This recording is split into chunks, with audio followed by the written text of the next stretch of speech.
Hello नमस्कार बच्चों, आज हम कक्षा 10वीं के एक्सरसाइज 6.3 का सवाल नंबर 11 से हल करना शुरू करेंगे। इसके पहले के सारे सवाल आपको हमारे डिस्क्रिप्शन और प्लेलिस्ट दोनों जगह से मिल जाएंगे। तो चलिए हम सवाल नंबर 11 से इसकी शुरुआत करते हैं। इसमें बोल रहा है कि ए बी बराबर ए सी वाले एक समद्विबाहु त्रिभुज, एक हमारा त्रिभुज दिया गया है ए बी सी, जिसमें जितना ए बी भुजा की लंबाई है उतना ही ए सी भुजा की लंबाई है। बोल रहा है कि ए बी सी की बढ़ाई गई भुजा सी बी कौन है? ये है। इसको बढ़ाई गई भुजा पर स्थित बिंदु ई बी सी पर कहाँ है? अगर हम सी बी को बढ़ा रहे हैं आगे तो आगे एक बिंदु मिल रहा है जिसका ई नाम है। इसके बाद बोला है एक बिंदु है, यदि ए डी लंब है बी सी, ए डी लंब है बी सी पर और ई एफ लंब है ए सी पर, ई एफ लंब है ए सी पर, तो सिद्ध करें कि त्रिभुज ए बी डी समरूप त्रिभुज ई सी एफ। हमें इस त्रिभुज को और इस त्रिभुज को समरूप सिद्ध करना है। तो चलिए पहले सबसे पहले क्या करेंगे, हम जो दिया गया है वो लिख लेंगे। तो देखिए इसमें दिया गया है, क्या दिया गया है? दिया गया है ए बी बराबर ए सी।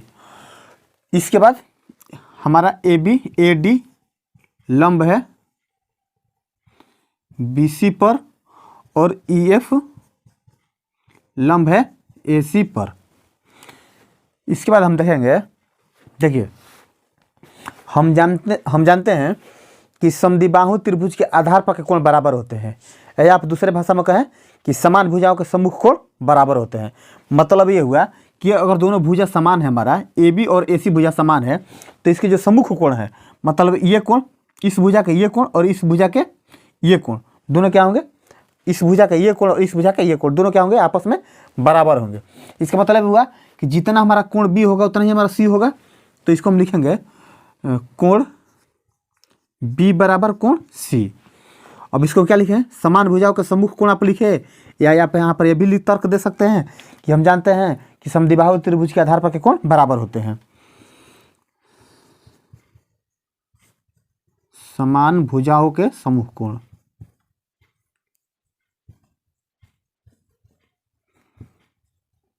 सम्मुख कोण एक मिल गया। अब देखो हम इसको और किस भाषा में लिख सकते हैं? बी को हम कैसे लिखते हैं? ए बी डी लिख सकते हैं, या इसको लिख सकते हैं कोण ए बी डी बराबर सी को क्या लिख सकते हैं? ई सी एफ, कोण ई सी एफ। हम ऐसे भी इसको लिख सकते हैं क्योंकि जहाँ कोण बनता है उस कोण को क्या करते हैं? हम बीच में रखते हैं। अब हमें दोनों त्रिभुज लेके चलना है, कौन? ए बी डी और ई सी एफ। तो लिखेंगे त्रिभुज ए बी डी तथा त्रिभुज ई सी एफ में। अब दोनों त्रिभुज को हमें समरूप सिद्ध करना है, ए बी डी और ई सी एफ। इस एक खड़ा है एक पट है, दोनों त्रिभुज को हमें समरूप सिद्ध करना है। तो देखिए दोनों त्रिभुज में मिलाएंगे कि हमें देखिए समरूप होने के लिए या तो दो भुजा बराबर हो जाए, तीनों भुजा बराबर हो जाए, या दो भुजा एक कोण बराबर हो जाए, या दो कोण बराबर हो जाए, तब भी समरूप हो जाएगा। तो देखिए इसमें हम देखेंगे क्या क्या हमारा बराबर हो रहा है। देखिए त्रिभुज ए बी डी में एक हमारा ये 90 डिग्री का कोण बन रहा है, तो इधर अगर 90 का बन रहा है तो इधर भी 90 का बन रहा है, क्योंकि लंब के दोनों तरफ 90 डिग्री का कोण बनता है। दूसरा इस त्रिभुज में देखिए ई सी एफ में यहाँ पर एफ पर भी 90 डिग्री का कोण बन रहा है। तो एक तो हमारा 90 डिग्री का कोण मिल गया, तो इसको लिखेंगे हम कोण ए डी बी बराबर कोण ई एफ सी बराबर 90 डिग्री। एक कोण हमें मिल गया और हमें एक कोण चाहिए, तो एक और कोण हमें चाहिए, कौन? देखिए कोण बी बराबर कोण सी है ना, कोण बी बराबर कोण सी। तो हम इसको देखिए हमने अभी त्रिभुज ए बी डी और ई सी एफ में इस कोण को और इस कोण को हमने बराबर यहाँ पर सिद्ध किया है ना। तो एक तो कोण हमारा ये बराबर हो गया और एक कोण इस त्रिभुज का ये कोण और इस त्रिभुज का ये कोण बराबर है।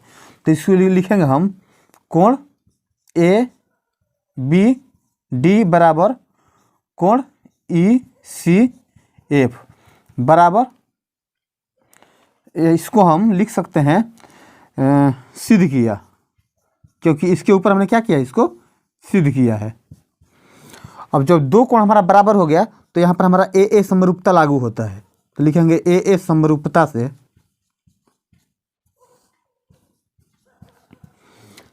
त्रिभुज ए बी डी समरूप त्रिभुज ई सी एफ प्रूव्ड। हमें और यही प्रूव भी करना था। तो उम्मीद है कि आपको समझ में आया होगा। तो आप इसका स्क्रीनशॉट कर ले लें या अपने कॉपी पर नोट कर लें, फिर इसके बाद हम सवाल को हल करते हैं।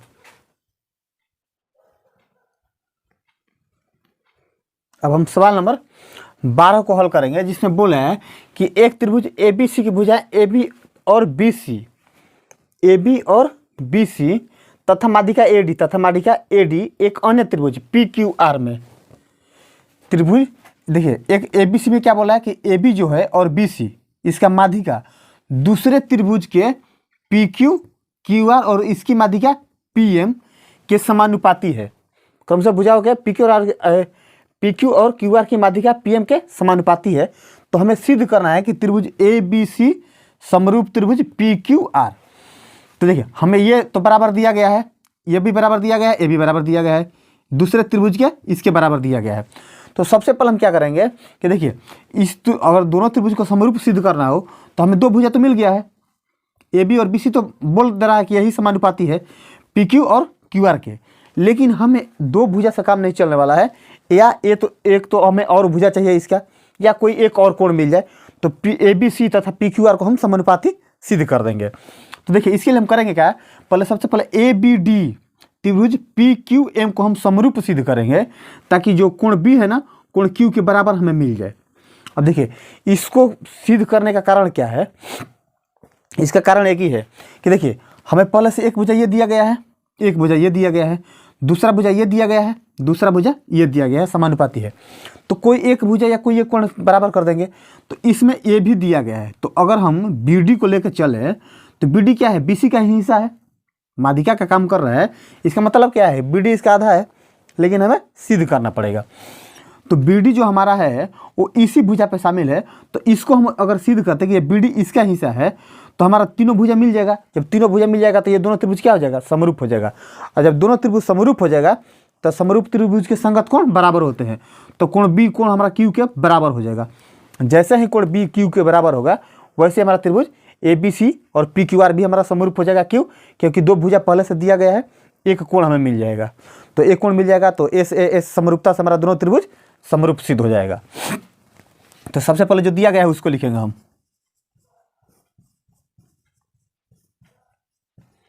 दिया गया है, देखिए क्या दिया गया है, त्रिभुज ए बी सी तथा त्रिभुज पी क्यू आर में दिया गया ए बी बटा पी क्यू बराबर ए डी बटा पी एम बराबर बी सी बटा में क्यू आर। ये हमें दिया गया है।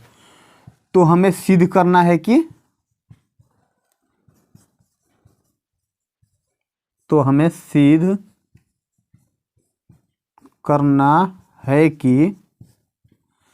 त्रिभुज, कहाँ इसको लिखिए जी, यहीं पे लिख दे रहे हैं, त्रिभुज ए बी सी समरूप त्रिभुज पी क्यू आर। हमें देखिए अब क्या करेंगे हम कि त्रिभुज ए बी डी और पी क्यू एम लेके चलेंगे। लिखेंगे त्रिभुज ए बी डी तथा त्रिभुज पी क्यू एम में। तो इसमें हम चलेंगे, लेकिन करेंगे क्या कि देखिए जो ये दिया गया है ना, इसको हम लेके चलेंगे, क्योंकि दो तो इसमें भुजा बराबर कर रखा है, हमें सिर्फ एक भुजा बराबर करना है या एक कोई कोण बराबर करना है। तो जो दिया गया पहले इसको लिख लेंगे हम, ए बी बटा पी क्यू बराबर ए डी बटा पी एम बराबर बी सी बटा क्यू आर। ये हमारा दिया गया है। तो आप यहाँ पर लिख सकते हैं दिया गया है, नहीं भी लिखे तो कोई बात नहीं। अब हम क्या करेंगे, देखिए ए बी बटा पी क्यू बराबर ए डी बटा पी एम बराबर, अगर इसको हम 1/2 से गुणा कर दे तो कोई दिक्कत, गुणा क्यू आर। अंश तथा हर में हम जो भी करेंगे गुणा करें या भाग करें बराबर अंक के साथ करेंगे तो मान में कोई अंतर नहीं पड़ेगा। तो हमने क्या किया कि बीसी में भी 2 से भाग कर दिया और क्यू आर में भी 2 से भाग कर दिया। इसका फायदा में देखिए क्या मिलेगा, बीसी का आधा हमें मिल जाएगा। तो बीसी का आधा क्या हो जाएगा हमारा, बी डी हो जाएगा। यहाँ पर लिखेंगे ए बी बटा पी क्यू बराबर ए डी बटा पी एम बराबर ए बी। देखिए बीसी का आधा क्या हो जाएगा हमारा, बी डी हो जाएगा। अब हमने बी डी ही क्यों लिया, क्योंकि हम ए बी डी त्रिभुज में चल रहे हैं तथा पी क्यू एम में चल रहे हैं। अगर ए डी सी लेकर चलते तो हम इस भुजा को लेते, डी सी लिखते, इस त्रिभुज में अगर चलते तो हम डी सी लेते और इसमें हम एम आर लेते। क्यू आर का आधा क्या हो जाएगा हमारा, क्यू एम हो जाएगा। अब देखिए इस त्रिभुज के लिए ए बी बटा पी क्यू, ए डी बटा पी एम और बी डी बटा क्यू एम, तीनों भुजा बराबर हो गया ना। तो लिखेंगे हम एस एस एस समरूपता से त्रिभुज ए बी डी समरूप त्रिभुज पी क्यू एम। अब जो दोनों त्रिभुज हमारा समरूप हो गया तो हमें पता है कि समरूप त्रिभुज के संगत कोण बराबर होते हैं। तो लिख सकते हैं हम कोण बी बराबर कोण क्यू। क्यों कि समरूप त्रिभुज के संगत कोण,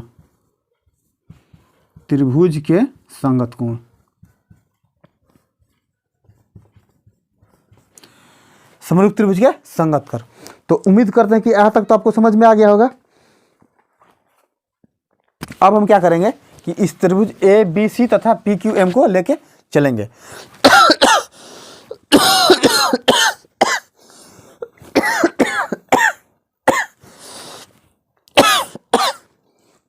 सॉरी, अब देखिए हम त्रिभुज लेकर चलेंगे।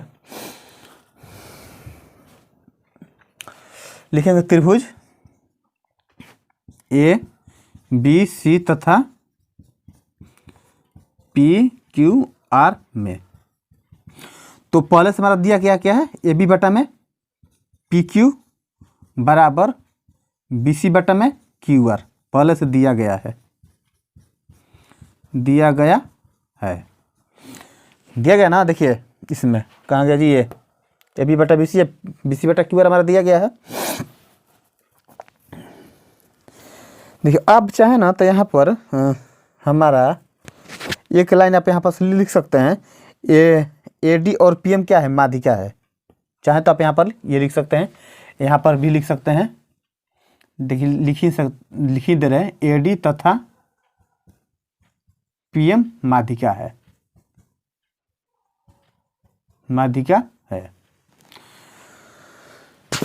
ये तो हमारा 2 भुजा तो मिल गया। अब एक कोण चाहिए, तो एक कोण बी बराबर कोण क्यू हमने सिद्ध किया है।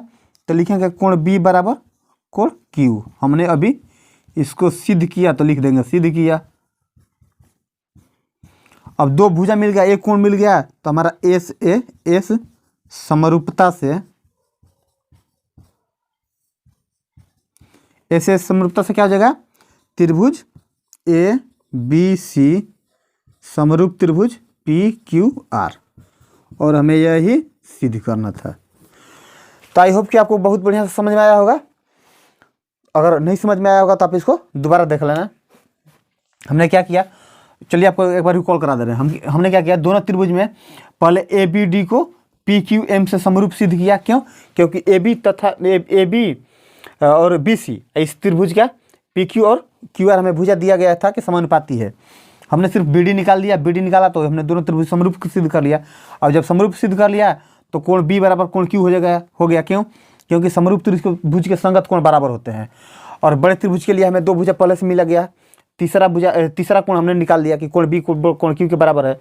तो 2 भुजा बराबर हो गया, एक हमारा कोण बराबर हो गया। तो एस समरूपता से हमारा त्रिभुज ए बी सी समरूप त्रिभुज पी क्यू आर सिद्ध हो गया। तो चलिए आप इसको स्क्रीनशॉट आप इसका ले लें।